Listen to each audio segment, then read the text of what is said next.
This is the tale of two tomatoes, told in two chapters. The first, the tomato you know, red, ripe, and round, the industrial tomato. And how it gets from the farm and onto your plate is a long story. It's pretty complicated to get a tomato all the way to your plate. And there's a lot of steps along the way, there's a lot of choices to be made, and a lot of different labor that goes into making it happen. The first step is to pick the right seed to plant. For industrial tomatoes, it's often about finding the variety that'll ripen really evenly, be durable. So you pick a seed, you plant it in a greenhouse, and it'll either be prepared for transplanting at about 5 or 6 weeks, or it'll be raised entirely in a greenhouse. Greenhouses are great. The sun shines in, warming the plants and air inside. The roof and walls trap some of that heat, while the rest escapes at night.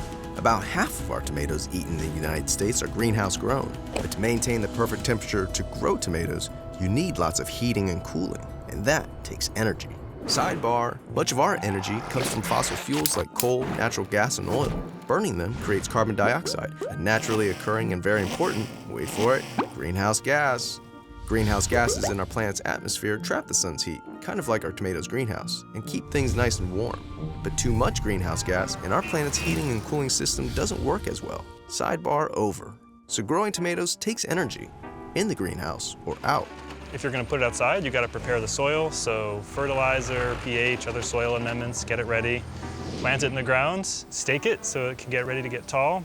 So it'll be growing, going along. Often it'll be sprayed for pests, so that could be more herbicide, it can be pesticide for fungus, insects, bacteria. Eventually, it's ready for harvest, so it's picked, often by hand, sometimes by machine, depending on what kind of tomato and where you are. Before it goes around the country, it'll get ripened, usually artificially, so they pump in ethylene gas to make them ripen more evenly and ship them across the country. They'll get to the grocery store, you go to the store, take them, bring them home, cook and eat. Phew, that's a long journey for a tiny tomato. Now the distance the tomato travels to get to you matters, but how it travels matters most.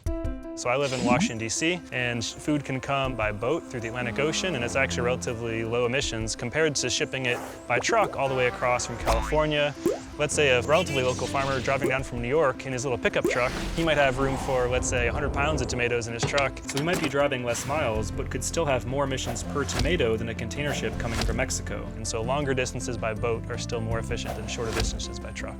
This is where we get the phrase food miles, the distance traveled from farm to fork. But most of our tomatoes' greenhouse gas emissions occur during production. There's a lot of different steps of the tomato that emit greenhouse gases, and the biggest piece is actually during production. And that's mostly due to a couple things. It's due to the fertilizer, and it's due to greenhouse heating and cooling for tomatoes that are grown in greenhouses. So fertilizer has emissions in two ways. The first is that it's basically made from natural gas. You take natural gas, combine it with nitrogen in the air, and that's how you make fertilizer. So it takes a lot of energy to produce. Then when you put it on the field, as the field gets wet, some of that fertilizer breaks down and goes back into the air as nitrous oxide, and that's a greenhouse gas 300 times stronger than carbon dioxide. Now we've just been talking tomatoes. Think about the rest of your food. The average American eats about 2,000 pounds of food a year, so what we eat has a massive impact on our planet's greenhouse. So trying to think about how to limit the carbon footprint of your food can be overwhelming. There's a lot of information to consider, and even for someone like me who works in the field, I don't always know what to do. The important thing is not to get too focused on being perfect and just be thinking about where your food comes from. So that's chapter 1, the tomato we know. There are other tomatoes out there though. Next up, chapter 2, the tomato we grow.